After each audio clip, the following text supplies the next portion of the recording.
El siguiente programa es para todas las edades. No contiene escenas de sexo o violencia. Es apto para toda la familia. Cuenta con el sistema Closed Caption y es financiado con recursos del Fondo Único de TIC.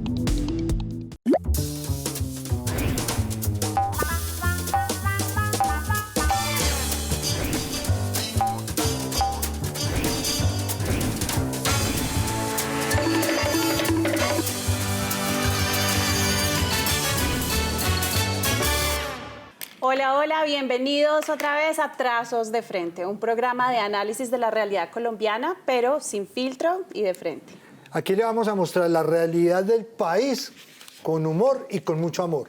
Hoy tenemos la dicha de tener a una mujer bellísima y berraquísima, una mujer que se dio la lucha por la reforma laboral y que podríamos decir que en gran parte gracias a ella tenemos el pago de horas extras, festivos y dominicales. Le damos la bienvenida a Mafe Carrascal.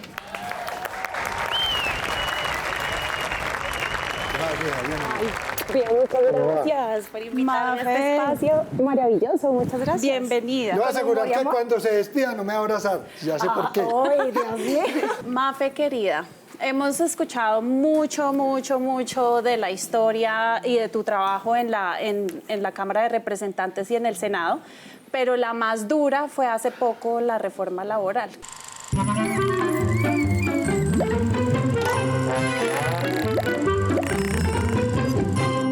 ¿Qué es para ti como mujer en ese mundo de machos, en ese Congreso que no es nada fácil? Cuéntanos cómo fue esa lucha.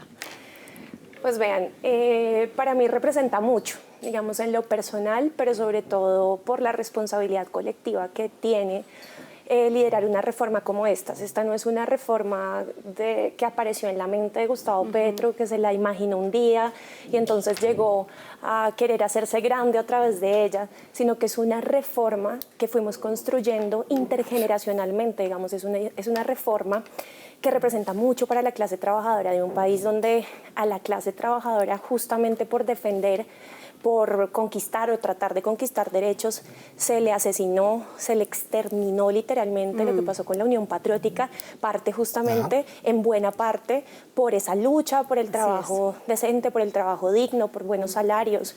Este es un país donde muchos de los que nos ayudaron a construir este camino hoy no están para contarla.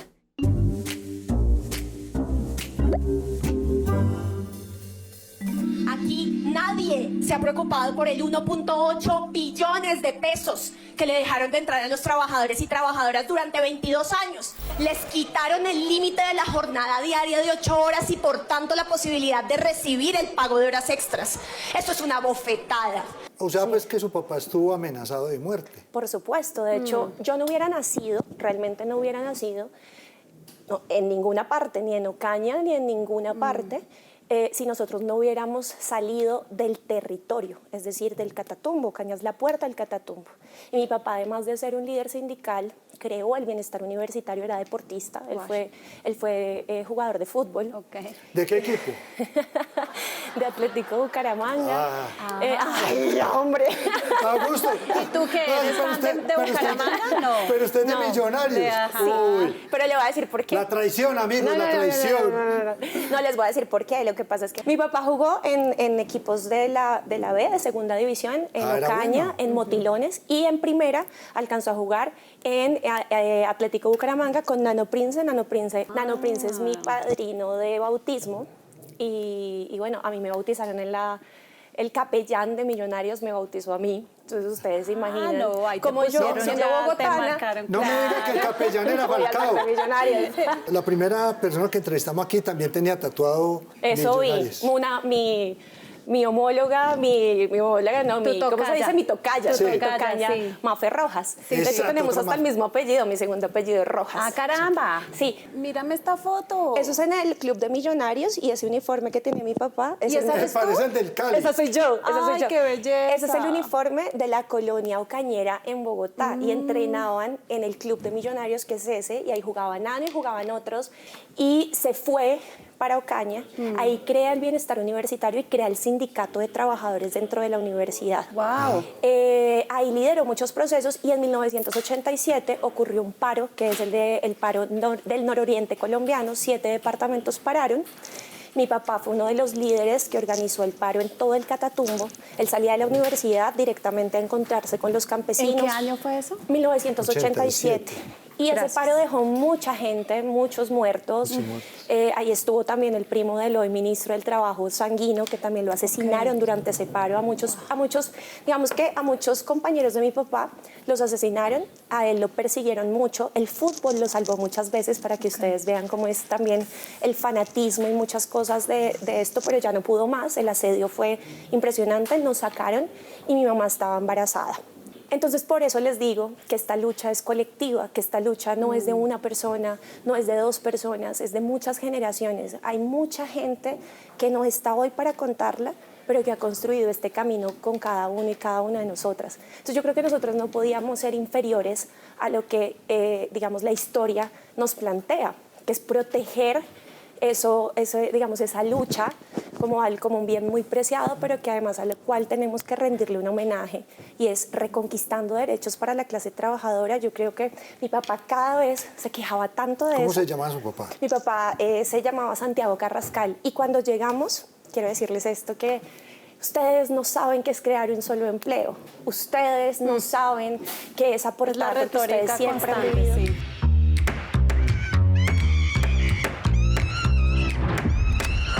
Dejen de mentirle a los trabajadores y trabajadoras, a las familias trabajadoras, que no sabemos de economía.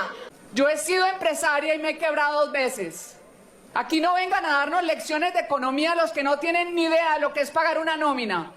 No, pues ustedes sabrán mucho, que no entienden que la gente con plata en el bolsillo empuja la demanda agregada y por tanto compra más en la esquina, paga el transporte público, paga la colegiatura y hasta se endeuda con los bancos que tanto les gusta defender. Me da mucha pena con ustedes, pero no traten a la gente como si fuera imbécil, porque eso es lo que están haciendo y han hecho durante muchos años, diciéndoles que les dan algo, les dan desgarrote. Mi papá, luego de ser un dirigente sindical, llega a Bogotá y se convierte en comerciante de restaurantes durante 30 años. Y durante 30 años, como lo dije después de haber aprobado la reforma en la Cámara, porque esto me lo guardé mucho tiempo, porque yo dije, yo no tengo por qué alimentarles ni responderles si hemos creado empleo, si no hemos creado empleo, cuántos empleos creo yo. Esta es la hora donde yo no he respondido si yo he creado o no, o si tengo en este momento personas a mi cargo. Hay gente que sabe que sí. Pero no tengo que responder a ello y legitimarle sus narrativas mentirosas. Entonces nadie en este país podría hablar, porque la mayoría de este país son personas trabajadoras. Cierto. Y todas las personas tienen derecho a hablar, a participar y a inmiscuirse y a hacer incidencia, porque es su destino el que está en juego.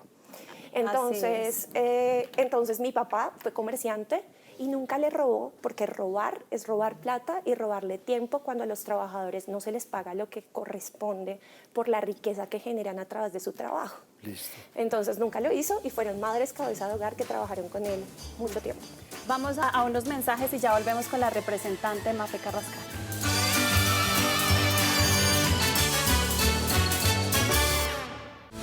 Las palabras abren caminos, derrumban murallas, sanan heridas. El cambio es vernos en el espejo y ponernos en los zapatos del otro, reconocernos en la diferencia, escucharnos con respeto y reencontrarnos como sociedad. Colombia necesita diálogo, menos extremos y más empatía, más acuerdos que cambien vidas. La reconciliación la construimos todos.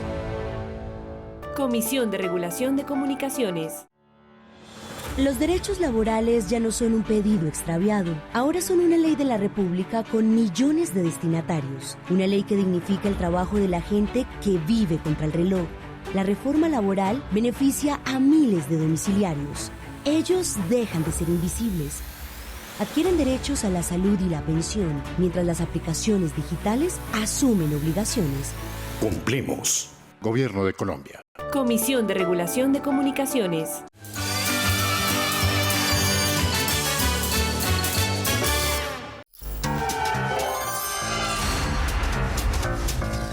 Aquí volvimos con la representante de la Cámara, Mafe Carrascal. Mafe, quiero preguntarte, ya que hablas tanto de tu papá, ¿qué influencia tuvo? Porque hablas de él con mucha fuerza, él fue un hombre que dejó un gran impacto para el país y, por supuesto, me imagino, dejó una gran huella en ti. Sí. ¿Eso es lo que te trajo a ti a la política? No, realmente no fue mi papá de manera directa, o sea, no fue... Él murió antes de ver sus frutos en la política. Sí, ¿cierto? murió 8 días antes de mi posesión en el Congreso de la República. 8 días exactos. O sea, ya estábamos en una reunión del Pacto Histórico, la primera cuando nos eligieron fue en Medellín, como bancada, pues, electa. Y esa noche, pues, pasaron muchas cosas, no me podía comunicar con él y al otro día, pues, lo encontraron muerto. Todo indica que fue, pues, un infarto. Pero siento que me ha acompañado mucho y yo creo que, perdón, pero yo creo que pues se debe sentir muy orgulloso. Estoy segura de que no que lo iba a odiar. No debe odiar, fresca. Muchas gracias, mi padre. Que este sea un homenaje para su memoria y para el legado que ahora está representado en ti. Muchas gracias. Seguramente estará muy orgulloso de verte desde donde esté. Gracias, Paula. Y decía que no en un principio porque, miren que cuando yo llegué a la Bogotá Humana, yo he sido activista o fui activista antes de ser congresista durante más de una década. Sí, te vimos. Sí. Sí, señora. Y cuando tuve la oportunidad de participar en la Bogotá Humana gracias a una invitación del presidente Gustavo Petro, las personas incluso que me recibieron dentro del equipo del que hice parte me decían, ¿y quién es tu papá? ¿Qué hace tu papá? ¿Y es amigo de quién? Sí. Y yo, no, mi papá se volvió a activar en temas políticos desde sus desde sus restaurantes. Él era comerciante, como les dije. Él hacía al final mucho activismo. Había muchos estudiantes alrededor de distintas universidades privadas y algunas públicas y demás, y él hacía un activismo que ustedes no se imaginan.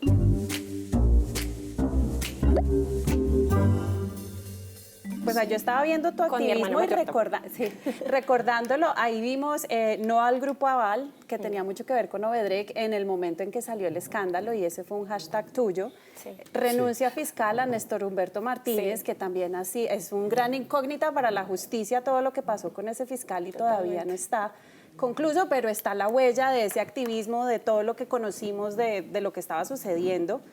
Y en este momento tú estás haciéndole seguimiento a los OCAPAS, es parte de la labor en la que... Entonces imagínate, o sea, es mucha... Cuéntanos un poco de eso. ¿Qué se puede saber aquí de las marionetas? Aquí, denos un plus. No, mira, una chiva. Yo creo que acá lo más importante, digamos, que he venido entendiendo en todo este ejercicio político... ¿Cuántos congresistas van a ir a la cárcel por eso? Bueno, No se vaya por las ramas. Ya entendí por qué me dijo, usted me va a odiar, después ya no me va a querer. No, y la que le tengo acá, me va a desabrazar. No, sobre esto les quería decir que he aprendido mucho en todo esto, que el trabajo político se hace en la calle y se hace dentro, de acuerdo al rol donde estés, con mucha convicción. Hemos venido articulando todos los procesos que hemos, digamos, liderado. Y aunque muchas personas pudieran creer, algunos es como estos aparecidos o esta parecida, como este joven, quién sabe quién la puso ahí. Hay mucha violencia también de género implicada en eso, ¿no? Nosotras tenemos que estar demostrando más. En esa reforma laboral yo duré 2 años liderando la reforma. ¿Y estaban en embarazo en ese momento, ¿no? Claro, estaba en embarazo de 33 años. Una mujer de izquierdas, ¿no? Ustedes no saben la cantidad de violencias que yo tuve dentro del grupo de ponentes, afuera, cómo aprovechaban los Estando gremios. embarazada. Sí, yo tuve que sentarme con todos los gremios. La verdad, tengo que decir que muchas personas fueron muy respetuosas, siempre construimos cosas muy importantes. Ahora, los gremios son unos en privado y luego otros en público, ideologizados completamente. Hay un sesgo de clase muy impresionante que ellos representan muy bien, ¿sí? Ellos son unos burócratas, ¿no? Representando eso y representando obviamente a los políticos que ellos mismos financian. Y no hay que dejar perder de vista, ¿no? Ellos mostraron el lobby dentro de la reforma laboral, pagando incluso prensa millonaria, demostrando lo que hacen sin asco, ¿no? Eso es parte del lobby. Así como FENALCO en 1994 también firmó una carta apoyándolas con vivir. Así es, ¿Sí? Entonces, aparecieron las llaves. Claro, entonces imagínense todas estas condiciones de género, violencia de género, violencia. Entonces, liderar estos procesos no es fácil, y requiere un montón de cohesión y de trabajo articulado. Por ejemplo, mi bancada me dio unos espacios impresionantes, confiaron en la capacidad porque todo el tiempo están entredichos.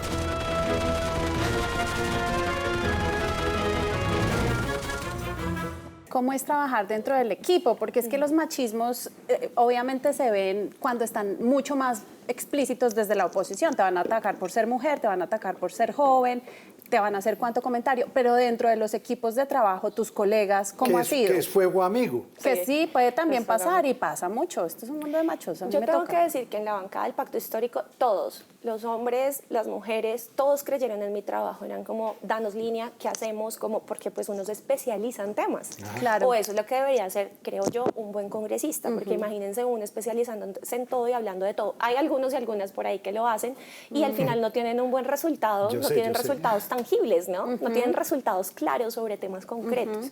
Yo me he especializado en los temas laborales y en los temas de género y ahí tenemos muchos resultados, incluso que van más allá de la reforma laboral.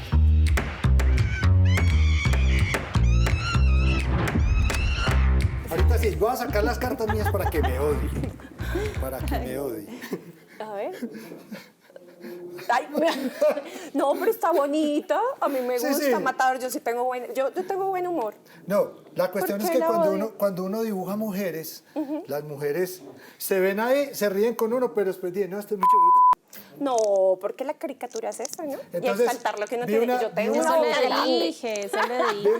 Vi una foto donde usted tenía y decía reforma laboral, tenía un numeral. Sí, así es. Y pues bueno, obviamente que hay una exageración de cosas, pero sí, y a mí sí me gusta como pues, mi boca se resalta. Sí, eso dije exactamente lo mismo, resaltar tus rasgos bellos. No, la verdad me gustó.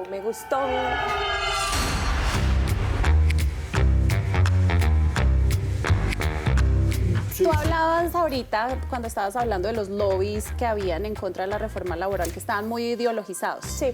Tienes una escuela de formación política, que eso también me encantó, porque es fundamental formarnos como ciudadanos políticamente. Totalmente. ¿Qué piensas? O sea, pero tú también hablabas de eso, de ideologizar los debates, de hablar y de dejar de tenerle miedo a eso. Totalmente. Entonces, ¿cómo lo percibes? En el 2018, ustedes se acuerdan que estábamos en un momento muy clave para nuestros sectores. Bueno, siempre han sido momentos claves y difíciles. Yo no he encontrado uno que sea fácil para nosotros. Sí. Y en el 2018 encontramos la posibilidad de promover la unidad de los sectores alternativos en torno a una única candidatura y en ese momento Gustavo Petro decía, yo les cargo la maleta, no sé qué, ustedes saben lo que estaba pasando con De la Calle, con Fajardo, pero a los tres les entregamos un pedazo de la bandera. Fajardo llegó a ver ballenas, es muy tibio y se duerme. Sí, amarillo, azul y rojo le entregamos a cada uno de los candidatos, se viralizó y se creó un movimiento en distintas partes del mundo y de Colombia y se llama El País Primero. El País Primero hoy es una organización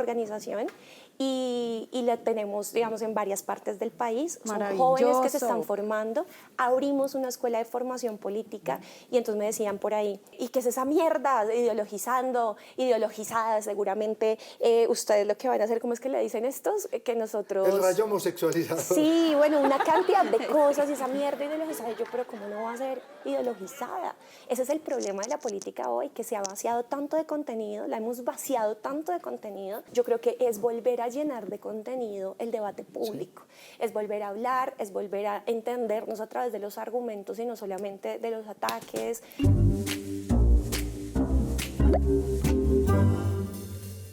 Hablando de ataques, usted le ganó una demanda, le puso una demanda y se la ganó a Juan Diego Alvira. Y aquí podemos hablar de unas violencias que vienen desde el periodismo. Por supuesto. ¿Cómo fue ese caso?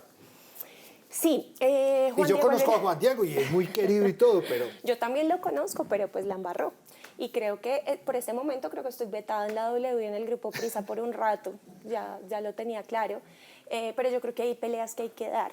Y la democracia merece no solamente que tengamos toda la formación posible, que formemos a la gente, que llenemos de contenido, que radicalicemos nuestras narrativas con contenido, sino que también propiciemos espacios de comunicación que estén libres de esa información, ¿sí? De esas opiniones vestidas de información para poner y promover intereses particulares. Que es donde los medios ya cruzaron la línea. Sí, ahora ponen opinión como noticia. Exacto. Entonces, ¿qué dice la jueza? Dice, usted tiene una responsabilidad mayor al ser congresista de la República, está más expuesta y ese es su riesgo, por decirlo de algún modo. Pero usted también tiene derecho al buen nombre, usted también tiene derecho a que se le respete su dignidad, no solamente por ser una congresista, por ser una ciudadana cualquiera. Exacto. ¿Qué pasó en este caso? Yo en mi ejercicio legislativo presento derechos de petición todo el tiempo, para todo, incluso al mismo gobierno. Yo todo el tiempo lo estoy presentando para poder hacer mis investigaciones, mis intervenciones, mis debates, mis constancias en el Congreso, mis intervenciones en los medios. Y resulta que le hago un derecho de petición a la alcaldía de Bogotá, ojo a esto, preguntándole que por qué en las visitas del metro había unos periodistas, pusimos unas fotos, no más, pero sin adjetivos, sin nada, que si había en medio de esas visitas algún tipo de contrato o convenio, ¿cierto? No más, sin adjetivos, sin absolutamente nada. Y empezaron, lo filtran a los 2 días, y el primero que me ataca es Juan Fraile de Caracol Radio. Y sale en un tuit terrible, atacándome de una manera impresionante, que ese es el tuit que termina Juan Diego Alvira leyendo como si yo lo hubiera escrito. Cuando dice, el tuit decía, Mafe Carrascal envió un derecho de petición diciendo que los periodistas nos pagan, pero de una manera. Y Juan Diego Alvira lo lee de la siguiente manera. Mafe Carrascal dice, envío derecho de petición y me atribuye un tuit que no es mío, uno. Y luego, durante 12 minutos al aire, induce al error a todas las personas que estaban en la mesa, incluido Julio, diciendo que yo estaba tratando de censurar la opinión y la expresión y la libre prensa. Mejor dicho, pero ustedes no saben la cantidad de adjetivos que usaron, me hicieron quedar pues ahí como, mejor dicho. Y la cuestión es que una vez dicho, es muy difícil recogerlo por mucho que haya retractación. Sí, porque ahí sí hay un daño tácito. Sí, la gente se queda con eso y la verdad es que al final de cuentas lo llevaron hasta en segunda instancia, le volvieron a decir lo mismo. Las 2 sentencias, yo les recomiendo por favor a todos los que nos están viendo que ojalá las busquen, yo las tengo en mis redes sociales, búsquenlas y léanlas porque es un instrumento muy lindo, es una jurisprudencia que nos permite también tener unos argumentos muy claros y muy bonitos sobre lo que implica la libertad de prensa, la libertad de expresión y de opinión y el ejercicio de los medios que no pueden ser usados como un arma para dañar a nadie y menos para hacer oposición política.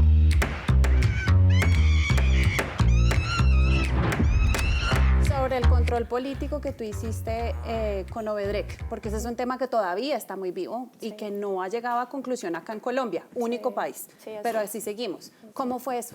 No, nosotros hicimos como activista. Yo hice la campaña no al Grupo Aval, justamente porque el país empezó a entender y a saber por los laditos, o sea, fue realmente la veeduría ciudadana, fueron algunos medios de comunicación alternativos, obviamente no fueron los corporativos, porque sabemos cuál es la complicidad también. Miren, en el caso de Juan Diego Alvira, ningún medio sacó el tema. ¿Ustedes van y miran medios corporativos? Sí, ninguno lo sacó. Eso es cierto, y lo yo buscamos. Yo hablé con algunos periodistas y me dijeron, no, pues tú sabes, básicamente sí, tú sabes cómo es la cosa. Claro, y por esos días también hicieron retractar al Espectador sobre lo que publicaron por personas que apoyaban la reforma laboral, entonces se supone que eran pagadas por el gobierno porque apoyan la reforma laboral, una cosa absurda, ¿no? Un perfilamiento asqueroso. Es una contrapropaganda que es hasta mentirosa, haciendo lo que ellos mismos están haciendo, acusando con el... Entonces ellos son cómplices de todo, ¿sí? Corfi Colombiana tiene una responsabilidad directa, el presidente de Corfi Colombiana terminó en la cárcel por responsabilidad sobre sobornos a funcionarios del Estado. Y Corfi Colombiana tuvo una multa en Estados Unidos por sobornos, claro, que eso acá tampoco lo cubrieron. Claro, totalmente. Hicieron el pliego para la Ruta del Sol 2, la hicieron a su acomodo, todo eso está comprobado y resulta que no hay ninguna responsabilidad de los dueños del Grupo Aval. Ni del señor Sarmiento Angulo, hasta el papá, momento no ha pasado nada. Ni del Sarmiento Angulo Gutiérrez, hijo, que además comprobado. Yo fui hasta los juzgados en Palo Quemado. Es que son los dueños del país. Claro. ¿Qué les va a pasar? Nada. Yo fui a las audiencias de los brasileños de Odebrecht. Pero ella misma, Mafe, tú también dijiste una frase fundamental, el cambio acaba de empezar. Total. Entonces, sí les va a pasar algo, esto no se va a quedar, bueno, vamos hacia allá. Esto tiene que cambiar, está cambiando y hay que profundizar el cambio. Así es. Esto tiene tiene que seguir adelante. Esto apenas fue el inicio. A mí me dicen, ¿y este gobierno qué es? ¿Es revolucionario? Yo digo, no, este gobierno no es revolucionario. Este gobierno es reformista. Estamos cimentando el camino para lo que sigue. Es una lo que transición. sigue, exacto, hay que profundizarlo y tenemos que ser mayorías en el Congreso, porque si no lo somos, los cambios van a quedar a mitad de camino. Y si no Listo. volvemos a ser gobierno, tampoco.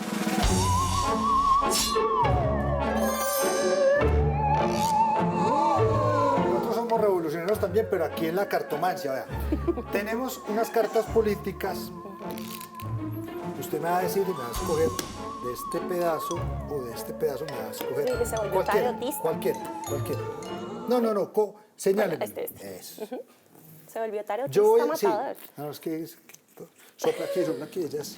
Ojo al ojo que la vista engaña y la lagaña empaña, señores. Sí, señores. Vea. 1, 2, 3. Son 3 cartas. Y de esas 3 cartas usted me va a dar una respuesta cortica de lo que significa o de lo que es para usted. Pero cortica. Listo. Salió ¿Cuál es? Mafe Cabal. Mafe Cabal. Salí yo misma. No, usted es más bonita. No, tampoco. Pues. María Fernanda Cabal. Habla de ella, sí. Sí, hable. Sí, hable, hermano, que es que... Pues, ¿qué puedo decir? Yo creo que esta es una mujer sumamente privilegiada que cree que el país le pertenece a ella y a los de su clase. Esto sí es cuestión de clase. ¿Cómo es debatir intelectualmente con estas lumbreras como Polo Polo, ellos? No, es una tragedia, realmente es una tragedia. Si alguien ha vaciado de contenido el discurso, justamente es esa derecha rancia que ellos representan y que obviamente va hacia lo más No les visceral. gusta debatir. No, y esas emociones solo apelan a eso porque no tienen ni ideas que defender. La otra carta es un obrero.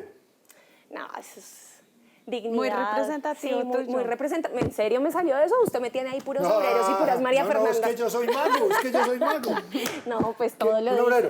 No, para mí es muy significativo, es todo, es dignidad, es ejemplo.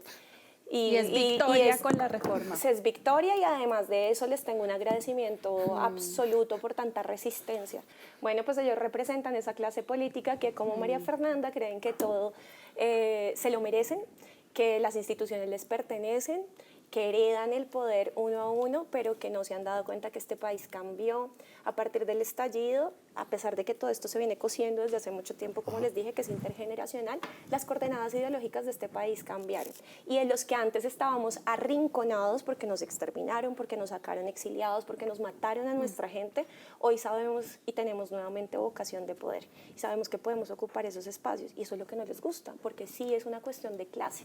Así que somos odiadores, Sí, que sí, ese cuentico sí. de la lucha de clases no existe. Sí Esa es la que hay que dar. Exacto. Esa es la Y que porque hay que dar. todos los días nos demuestran que ellos de arriba para abajo se siguen oprimiendo a toda la clase trabajadora. Representante Mafe, un placer tenerte con nosotros. Gracias, Te Paula. despedimos con tu música, con un abrazo y nos vemos la otra semana. Esperamos Gracias, que les haya Paula, gracias, gustado. Matador. Mire Chao, que no lo chicos. terminé odiando, al contrario, como que le estoy Matador.